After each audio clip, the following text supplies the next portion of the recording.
عايز تشتغل في دبي ازاي؟ جالي سؤال من حسين شاهين في كومنت على واحد من الفيديوهات ان هو عايز يعرف ايه المناطق اللي يدور فيها عن شغل.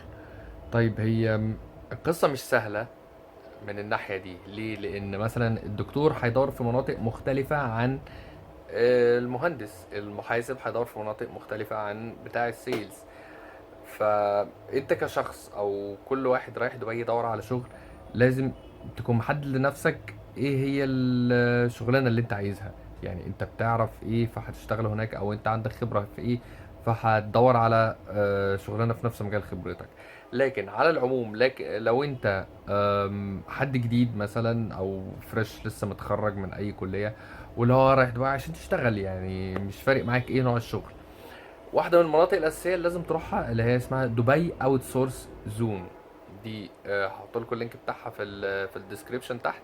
المنطقة دي هي منطقة الاوت سورس الموحدة، يعني أكبر مكان للاوت سورس في دبي. يعني في كل شغلانات الكول سنتر في المنطقة دي، تلاقي الشركات جنب بعض، مباني أو في مبنى واحد بيبقى فيه كذا شركة كلهم بيشتغلوا في مجال الكول سنتر. مجال الكول سنتر مش محتاج شهادة متخصصة، فيعني أيا كان إيه شهادتك هتعرف تشتغل في المجال ده. ولو انت عندك خبرة فيه او خبرة في المبيعات يبقى احسن لك طبعا. تاني مكان اللي هو دبي ايربورت فري زون. ده موجود جنب المطار، ليه محطة مترو مخصوصة بتاعته، والاتوبيس بيروح على المنطقة دي على طول مباشرة. المنطقة دي عبارة عن مبنيين كبار جدا. فري زون ده معناها ان قوانين العمل فيها اسهل من قوانين العمل في دبي المدينة نفسها. الشركات كلها مالتي ناشونال، بتعدي على الشركات دي بحسب التخصص بتاعك. في واحدة زيها تانية اسمها جبل علي، دبي جبل علي فري زون. برضه هحط لك اللينك بتاعها في الديسكريبشن.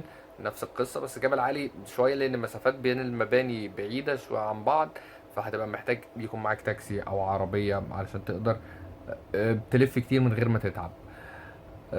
في مناطق فري زون تانية كتير، يعني في انترناشونال سيتي، في موتور سيتي، في هيلث كير، في سوق الذهب. فكل فري زون ده بيبقى اكبر تجمع من الشركات بيبقى موجود في الفري زون.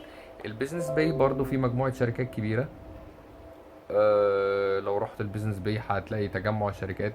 طريق الشيخ زايد عند محطة المترو الامارات في مجموعة شركات كبيرة. في برضه عند نفس المحطة دي منطقة اسمها دبي انترناشونال فاينانشال سيتي. ده اللي هو الشغل المالي بقى كله، سواء شركات تداول اوراق مالية او بنوك او مؤسسات استثمار مالي موجودين في المنطقة دي. طبعا ان انت تنزل بنفسك تزور الاماكن دي شيء مهم، او خلينا نقول مفيد.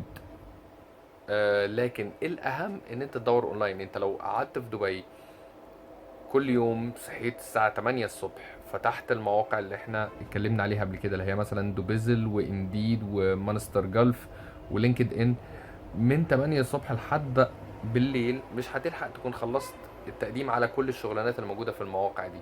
لان الشغل يعني الشغلانات متاحة كتير. فانت خليك اونلاين. بيت ده رقم واحد. هحط لكم اللينك بتاع بيت. ده بيت لازم يكون عامل ابلكيشن على الموقع ومنزل الموبايل ابلكيشن بتاعه كمان، علشان الموبايل ابلكيشن ده بيديك نوتيفيكيشن على طول، الحق دلوقتي في شغلانه دخلت كده، الحق الشغلانه دي متوافقه مع مؤهلاتك. فلينك بيت ده هحطه لكم اول حاجه، الابلكيشن على الموبايل اللينك اللي علشان تعمل السي في بتاعك على الموقع. خلص بيت وانديد ولينكد ان ومانستر جلف الاول، ولو يومك لسه فيه مساحه انزل اعمل دروب سي في. روح الووك ان انترفيوز وهتلاقي فيها فرص اكتر من انت تعمل دروب سي في. لان معظم الشركات، في شركات كتير هتعدي عليها هتقول لك لا احنا بناخد السي في اونلاين، بيدوك الايميل بتاعهم. فان انت تحط السي في بايدك ده موجود في الاوت سورس زون. انا ارجح ان كل الناس تروح الاوت سورس زون. لكن الاماكن الباقيه ممكن يعني 50% من الشركات مش هتقبل السي في باي هاند هارد كوبي. ف دبي اوت سورس زون، لينك بايت، لينكد ان، انديد، دي اهم الاماكن اللي فعلا تدور فيها على شغل. ربنا يوفقكم. ساعد الناس عشان الناس تساعدك، ساعد الناس علشان ربنا يكرمك. لايك وشير وسبسكرايب للفيديو واستنوا الفيديوهات اللي جايه.